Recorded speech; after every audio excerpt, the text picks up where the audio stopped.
Présidentielle 2027, Mélenchon a enfin trouvé son successeur. Il s'appelle Mélenchon. En 2027, au moment de la prochaine élection présidentielle, Jean-Luc Mélenchon, déjà 3 fois candidat à l'Élysée, en 20 122 017 et 2022, sera âgé de 76 ans. Il pourrait considérer avoir fait son temps et contribuer à avoir mis en place une nouvelle génération, par exemple les députés Clémentine Autain ou François Ruffin, une nouvelle génération de responsables politiques aptes à reprendre le flambeau d'une gauche de gauche qui s'ouvrirait à nouveau aux Verts et aux sociaux-démocrates et qui, dans l'union retrouvée, l'hypothèque Mélenchon étant levée, postulerait à prendre le pouvoir dans les urnes. Or, ce scénario est moins que jamais d'actualité. Dans une série de confidences distillées dans Le Figaro, le leader Maximo de LFI sonne la fin de la récréation. Il est là, il commande, il écarte, donne les bons et les mauvais points. Il ne le dit toujours pas avec clarté, mais l'ensemble de ses propos, de ses demi-aveux, laisse entendre qu'à l'évidence, il sera une nouvelle fois candidat président. Qu'on se le dise, Mélenchon a désigné le successeur de Mélenchon. Il se nomme Mélenchon. Que François Ruffin en particulier l'entende. La place n'est toujours pas à prendre. Presse de gauche hostile. Remarquons d'abord que Jean-Luc Mélenchon s'est épanché auprès du droitier et conservateur Figaro. Pourquoi avoir choisi ce canal? Par esprit de paradoxe? Certainement pas. Mélenchon estime que la presse dite de gauche, Le Monde, Libération, l'Obs, lui est hostile, le combat, le maltraite. La façon, en effet positive, dont elle traite François Ruffin, toujours lui, l'horripile. Il compare avec le traitement injuste dont il s'estime victime, et il choisit de bouder, de boycotter ses journaux, caricature selon lui de cette fausse gauche bobo des grandes villes qu'il exècre.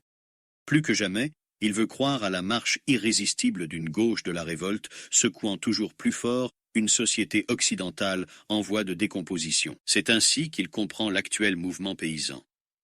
Ce sont des coups qui sont donnés et qui ébranlent la citadelle.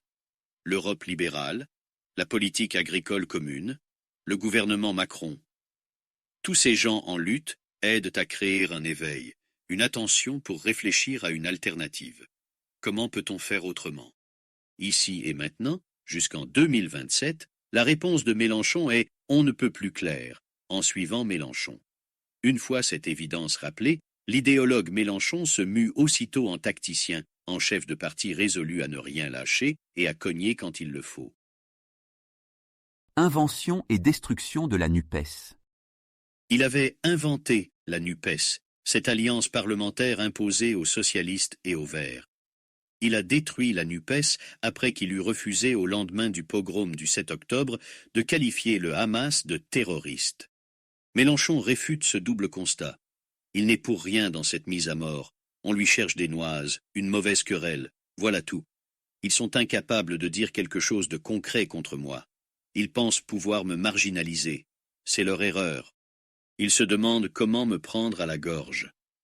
Sa défense est faible, car il serait facile de relever ces nombreuses remarques à la limite, à la toute limite de l'antisémitisme quand ils évoquent Israël, le capitalisme financier, les médias ou le Christ. Mais revenons à ces ils qui ont cherché tous les prétextes pour briser l'alliance, pour rendre impossible cette NUPES.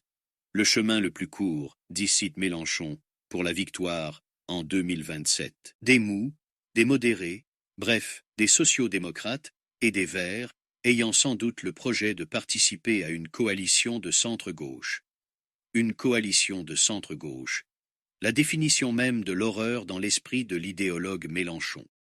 L'affaire est d'autant plus grave qu'il y aurait des ennemis de l'intérieur au sein de LFI, lesquels seraient eux aussi partisans de cette maudite coalition de centre-gauche, un gros mot, la plus grave des insultes.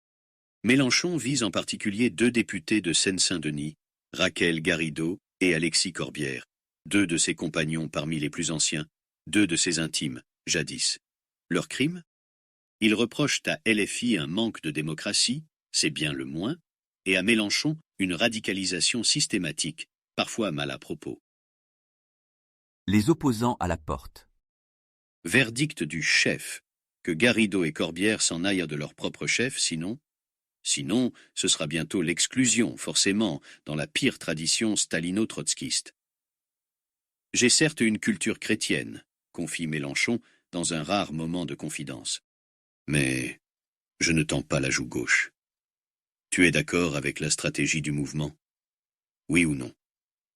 Si tu n'es d'accord avec rien, et que tu me vois comme un tyran, qu'est-ce que tu fais encore là? Moi, je suis parti du PS quand j'étais en désaccord. La porte est ouverte, grande ouverte. Mélenchon ne supporte et ne supportera pas la moindre contradiction, la moindre contestation. C'est ainsi qu'il tracera son chemin jusqu'en 2027, jusqu'à sa 4e campagne présidentielle. Pourtant, seule exception à cette règle, il prend grand soin de ménager François Ruffin. Pour l'instant, Le social-démocrate refine. interrogé dans l'Obsil il y a quelques mois, le député de la Somme se définissait comme social-démocrate partisan de la réforme. Mélenchon s'était abstenu de le moucher. Ruffin a réfuté le slogan « La police tue ». Mélenchon le lui reproche, mais en douceur. Il fait parfois des erreurs, comme lorsqu'il s'effraie d'admettre que la police tue, et ça passe mal car tout le monde en est convaincu. Il doit faire attention à être compris de tous. On a connu Mélenchon plus vindicatif. Il en rajoute dans l'amabilité et le compliment. Pourtant, pas vraiment son genre. François Ruffin fait du bon boulot. Parfois, on n'est pas pile-poil sur la question tactique. Il ne va pas dire les choses comme moi, mais il gagne du monde. Moi, j'en gagne aussi, et à la fin, ça fait des votes insoumis.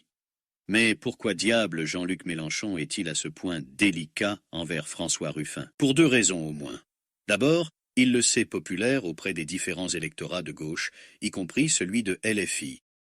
Ensuite, il le sait en mesure de réunir autour d'une table, ne serait-ce que pour discuter la plupart des leaders de gauche, y compris les plus modérés, les plus pro-européens, ceux qui se refusent, et plus que jamais à tout contact avec Mélenchon.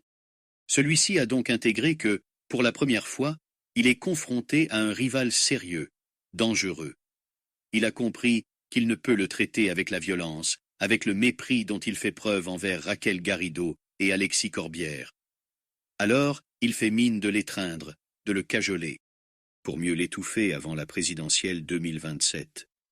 Pour mieux l'écarter de la présidentielle 20 272 027, soit l'obsession de Jean-Luc